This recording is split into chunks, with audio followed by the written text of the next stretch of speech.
Hey everybody, it's Helen Moses, your voice and messaging coach, and today I'm talking about how to think of something to say. So for that, I'm going to put on my thinking cap, which I figured this would be kind of funny because I don't normally wear these things.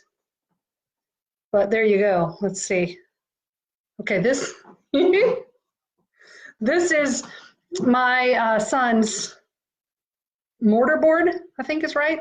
He graduated from high school and left it behind, so I picked it up and put it on because it's my thinking cap and it represents education and knowledge and wisdom and, academics and all of those wonderful things. Well, today I wanted to talk to you about how to come up with something to talk about, because a lot of times we find ourselves in that kind of situation where we don't know what to say.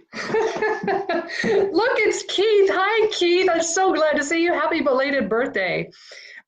Keith, I'm talking about how to know what to say. Now, this can happen in a number of situations. Or you're in an awkward networking meeting and you're meeting new people and you have your elevator pitch and you say that, and then what else do you say? You've got to make, hey there, thanks, Keith. You have to make small talk. How do you do that? How do you think of something to say? And then maybe it's when you're a parent and you have kids, especially teenagers, and you want to have a conversation and you try to come up with topics that they want to talk about. But here's a hint about that. They don't always really want to talk about much of anything with their parents. So you might think twice about making that a priority. Here's what I know. What I know is it's hard to think of something to say. Sometimes you're trying to think of something to say when you need to give a talk or do a Facebook Live video. What would I do a Facebook Live video on? What would that be about? What can I talk about?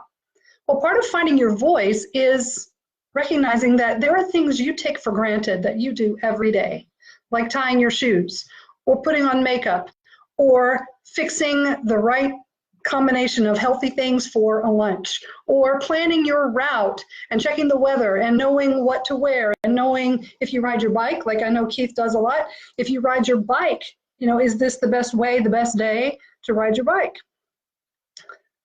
How do you do it? Let's break it down.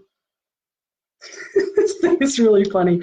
Okay, so it's sort of serious and sort of not serious, but what are you an expert in? Things that you can do daily without thinking about them that you might typically take for granted.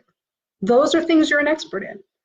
If you have a particular profession, whether you're an entrepreneur or work for a company, you have a large set of skills that you could probably teach other people.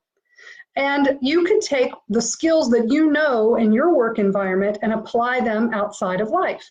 Just like right now, I'm talking about finding a topic of what you might want to say. Well, not everyone is going to be giving speeches all the time, but everyone's going to have a point in their lives where they have to have a conversation and they need to think of a topic. Topics. Weather, of course. You can talk about current events if you are willing to take that risk. You can talk about what you're wearing, what your day has been, what you've eaten, all the things that you have thought. You can talk about a creative way to do it. I just had a phone call with a friend today who was trying to figure out what she wanted to say. And we talked about things she's good at and things she knows how to do. And then can you apply that outside the box? For example, if you know how to scramble eggs, could you teach someone how to scramble eggs but apply it to something else where you have to break something open first before you can use what's inside? And the magic of doing what you do when you scramble the eggs could be transformed into the magic of what you do when you do what you do with what you just broke open. And how even though it's broken, say scrambled eggs, look at that. You broke the eggshells and those eggs were just so beautiful, but you broke them. But now they've turned into scrambled eggs and they are delicious. You have just taken an example of something as basic as scrambled eggs and applied it to many things in life. When things get broken, you can turn that into something good. When you're in a conversation and you're stuck, asking questions is a great idea, but try to ask open-ended questions. And not just open-ended questions like, tell me about your life, or even how are you, but questions that will help you connect better with the person you're talking to. I see you are in that. Do you like to wear sweaters like that? Tell me why you like this sweater in particular, or what do you think about the sweater you're wearing today? I don't know, that's kind of random.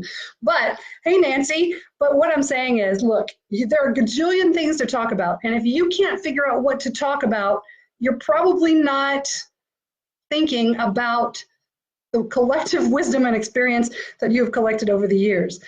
So I challenge you.